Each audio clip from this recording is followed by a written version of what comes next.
Hey, what are some non-horror movies that are more terrifying than actual horror movies? I swear, if you really think about the plot to some of these movies, you'll realize how terrifying a lot of them really are. Because I'm fully convinced that Titanic is a horror movie, and you can't tell me otherwise. Because I need y'all to understand just how horrifying it really would have been to have been on that boat. Because I mean, it's what, the early 20s, technology is limited, you can't communicate to anybody to get help, there wasn't any real protocols for shipwrecks of that size, and yeah, bro, the movie did not show you how truly dark it was, bro. It was pitch black, okay?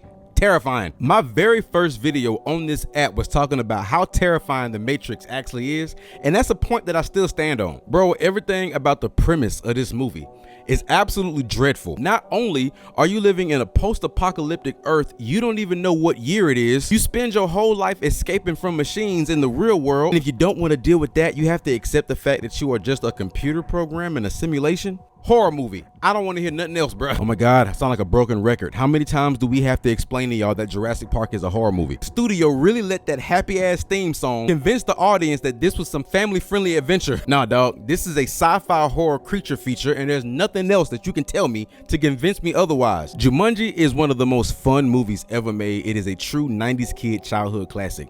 But have you ever sat and thought about just how scary that movie really is? And don't even get me started on what Alan must have went through in the 30 years he was stuck inside the game. As a matter of fact, we need like a Jumanji like sequel prequel where we just go through Alan's story in the jungle. That shit would be fucking terrifying. And lastly, The Cable Guy. This movie is so misleading, and that's probably the reason why it didn't perform that well, because if you look at the trailer, it looks like a typical Jim Carrey comedy movie, but when you actually watch the movie, it's like a dark comedy thriller. Bro, he's a stalker, okay?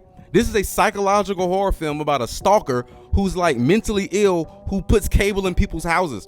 This movie is actually scary as hell. I think I might have to make a video just about The Cable Guy, because these few seconds, it ain't gonna capture the whole thing. But all right, y'all, those are some non-horror movies that I think are scarier than actual horror movies. Y'all hit me up in the comments and tell me some more options.